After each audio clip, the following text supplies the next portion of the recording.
Breathe in. Welcome to What the Fuchs with Jess Fuchs. Now breathe out.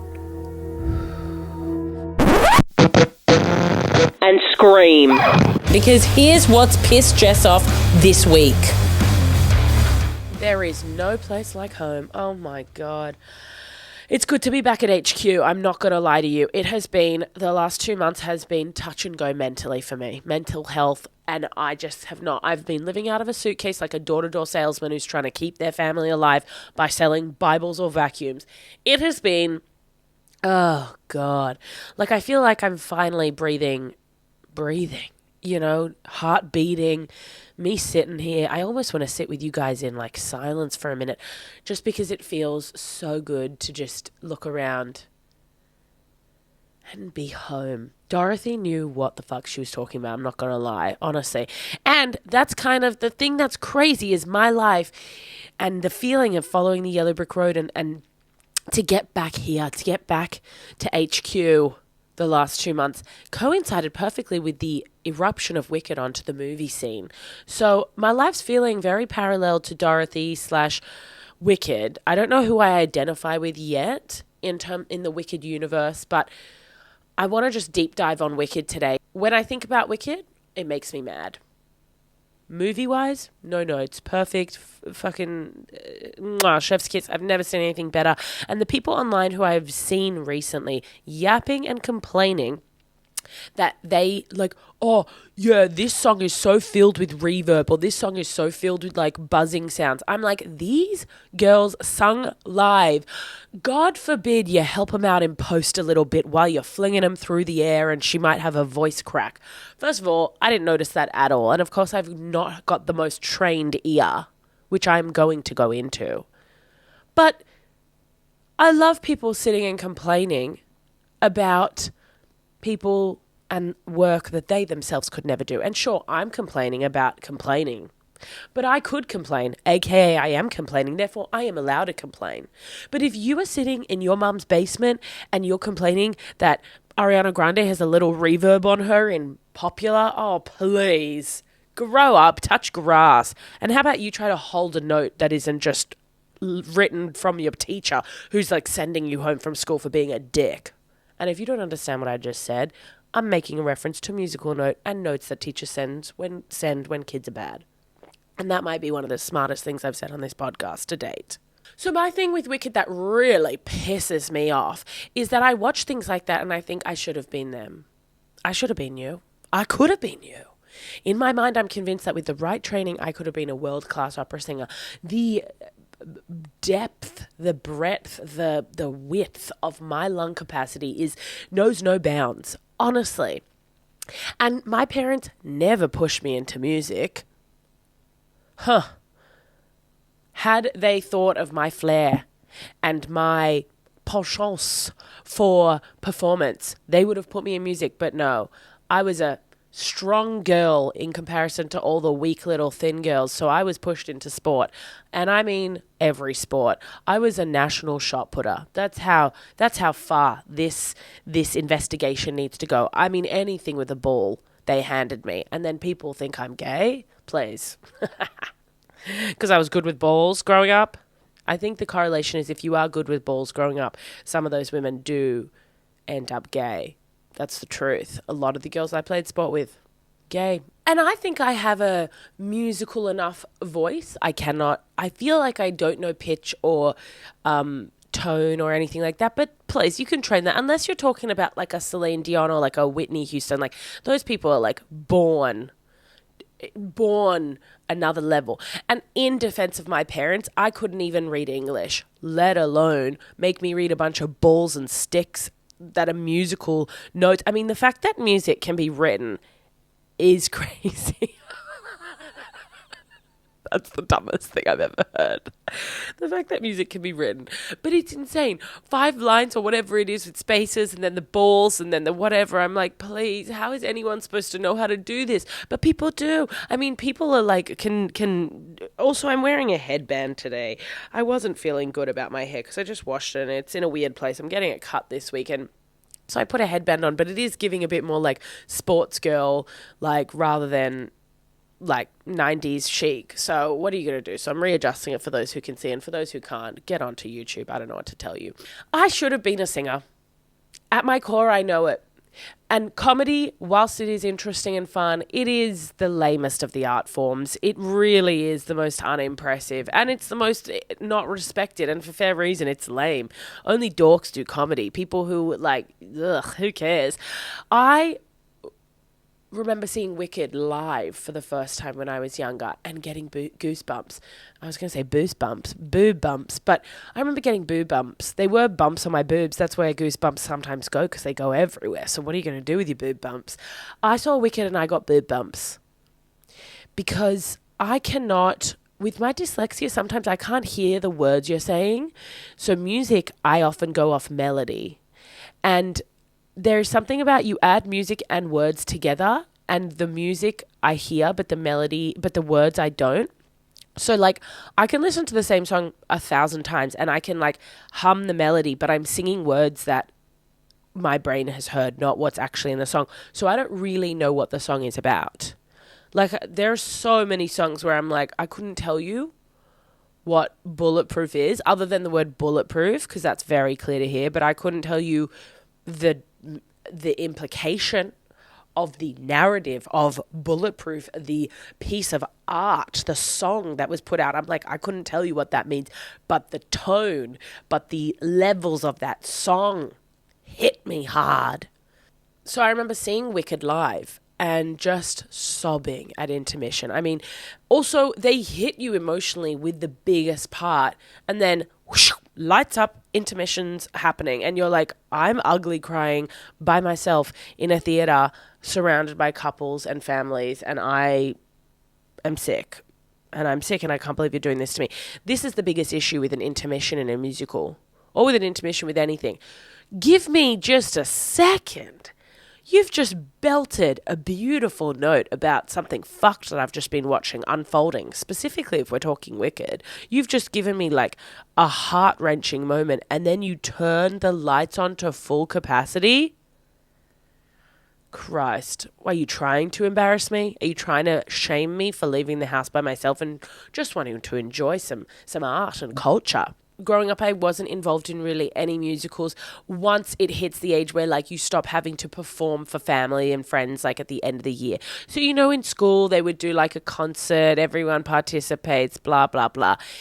Then you hit, I don't know what age, let's call it 8, making this up. You hit 8 and you become a little more self-conscious, and then the school starts doing other things and you have to learn to write and do other things. So you're not doing these like end of year performances.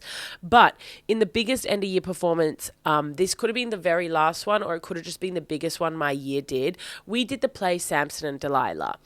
If you don't remember, Samson basically has long hair and that's his superpower. And I'll say that a lot of people on TikTok are using that kind of method to get to success. They think having long hair is akin to having kind of a personality. So love that. All I know is I just remember him having long hair and that being his strength, and then it gets cut.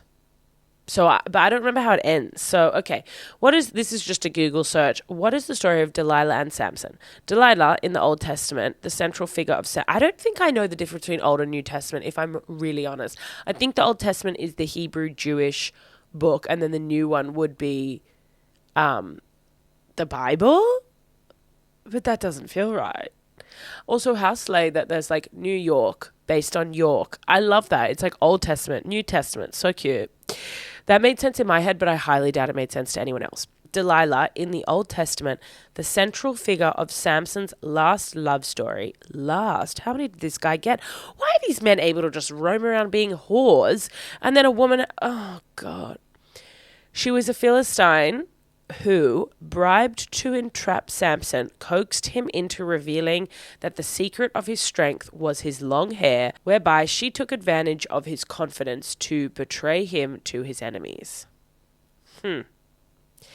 Now, if we're looking at what is the moral of Samson and Delilah, expose pretenders, be careful to whom you share your secrets, don't be morally weak, rely on God's strength, and be obedient to God's commandments. Now, I don't see how his long hair has really anything to do with any of those morals. I guess if I did a deeper dive on the story, perhaps those morals would expose themselves to me, much like expose pretenders. In the story of Samson and Delilah, everyone in the year gets cast. Keeping in mind I can't read, so it's very hard for me to learn any sentences by heart. I'm going to say I was between 6 and 8 when I am in the play Samson and Delilah. My school gets our entire year involved. It's mandatory. And I can't read. To set the scene, I am in special needs. I have a carer, for lack of a better word, who is literally teaching me how to read and write still. I, for a long time, had to have one-on-one help when everyone else was learning to write because I'm ambidextrous, which means you can use both hands.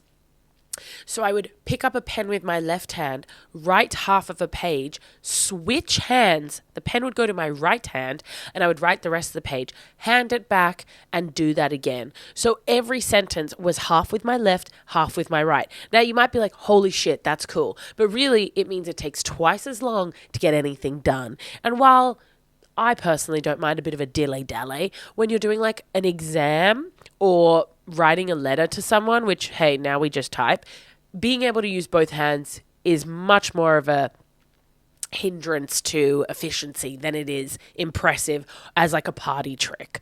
So I had to get a lot of help to learn how to physically write as well as just know how to spell things. So at this point, Samson and Delilah, the casting is happening. Do you think they're giving me any sentences? I can barely write, let alone now I have to learn how to remember sentences and say them in front of 400 parents in a couple weeks. So I get cast. And what do you think I get cast as? Hey, the barber. I don't even think the barber was a real person. I think that Delilah cut his hair while he was asleep. Let's Google that. Samson, who cut his hair? Delilah cut his hair while he was sleeping. Incredible. So what I love about being cast as the barber in a biblical story is that they created a position for me because they wanted to be inclusive of the kid who couldn't read or write. And I get cast with 3 other girls who are the skinniest people still to this day. I mean, they cast me, the fattest girl in the year, with the 3 girls who probably have to go get medical help to put on weight. That's the difference in body types. So skinny. To this day, skinny. Like, not like, oh, they were thin because we were prepubescent. Nope. Medically thin. Not anorexic, medically thin. Like, I can't, you know those people that have to like literally have protein shakes with every meal? That's how naturally thin they are. So they cast 4 of us. Fat, thin, thin, thin. Also, I can't read. Now, we are off stage. We have huge scissors made of cardboard, massive, comically big, if you will. Overtly comically big. And Samson, his name was Jonathan, the person who played him, not Samson having a code name. Samson's asleep in the middle of this big stage, and Delilah, who's played by a girl named Julia, are there. He falls asleep, and the 4 of us come on stage. Keep in mind for the costumes, though, they've ordered a one-size-fits-all barbershop quartet costume. Who do you think one-size-fits-all fits all? Fits the thin girls. So they're buttoned up. They're all buttoned up in their little vest. Mine's flying in the wind. And they comedically add in like Pavarotti or some sort of like, oh, I can't sing today. I wish I could do it.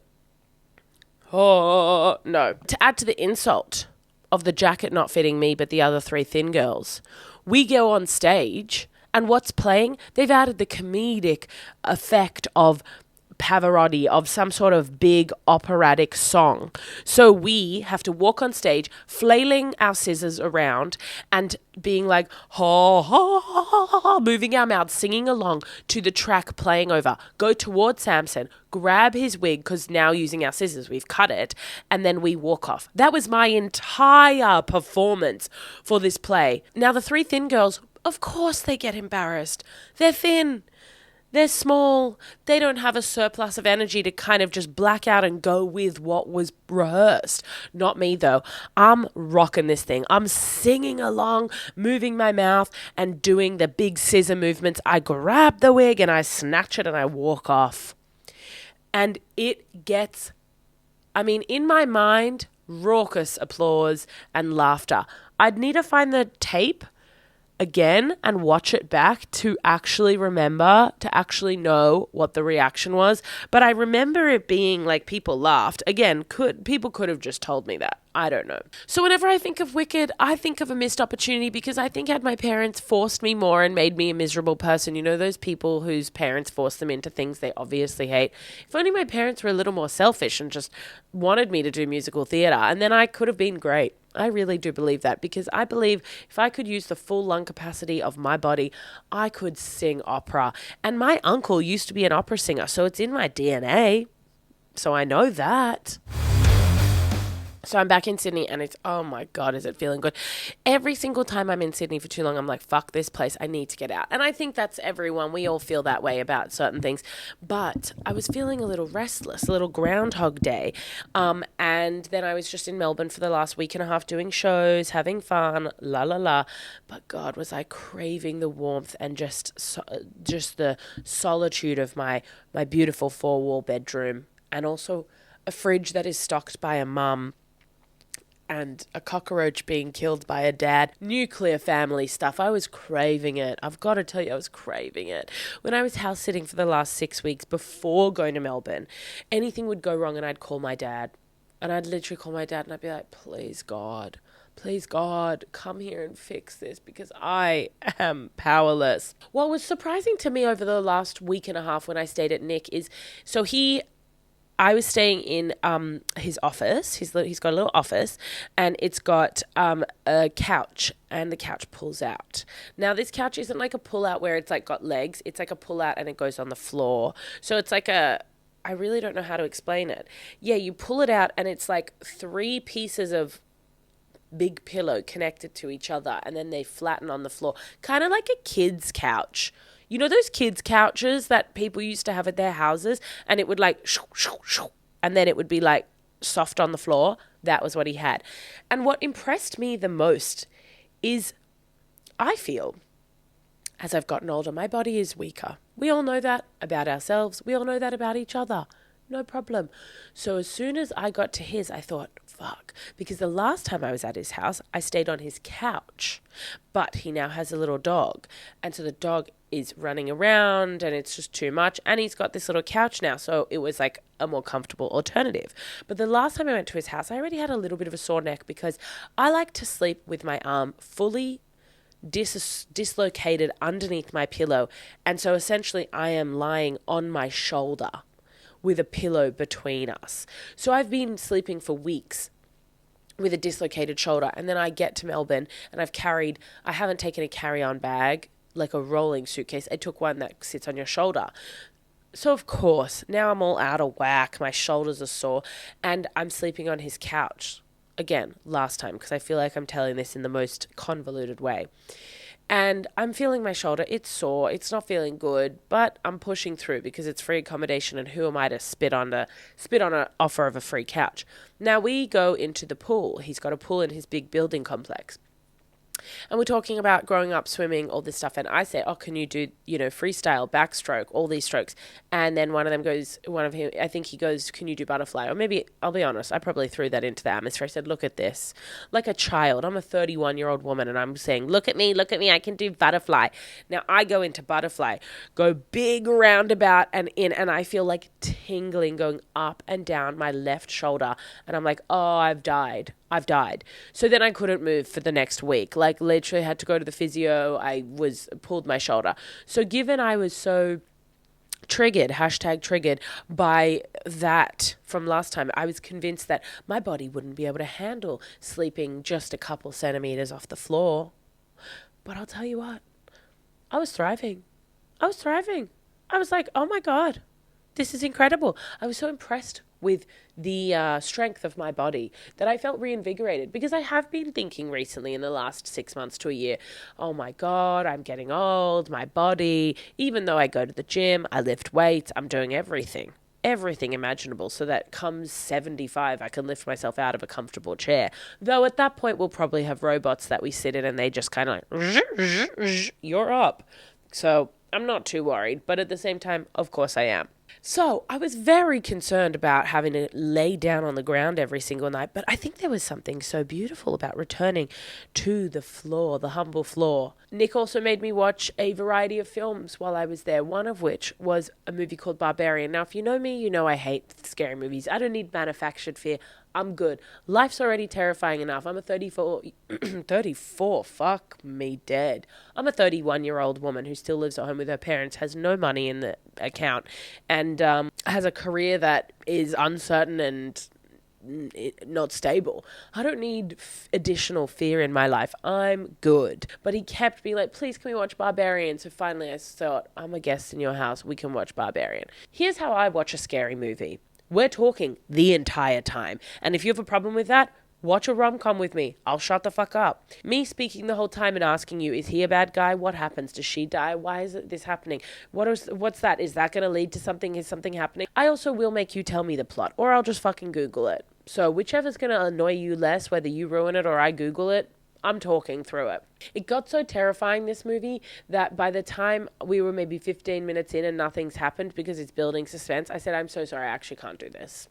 I'm actually not going to watch this film with you. So a compromise we made is we skipped through. We hit the major plot points, so I knew what was going to happen, and he just told me as we went what was happening and why it was happening. And it took a lot of the fear out. There were still moments because it was disgusting, but overall, I was like, am I maybe a scary movie girly? At the end, I was like, that wasn't that bad. He was like, that took us 12 minutes to watch and you didn't watch a scary movie. I still sat there going, no, oh my God. But it took a lot of the fear out of the film. So if you are someone who hates scary movies, might I recommend you skipping forward and just hitting the major plot points? Because then the suspense isn't built. So you're not getting the jump scare of someone being like, mah! You know? And that's that whole film. If I had to describe Barbarian in sounds, it would be a lot of like,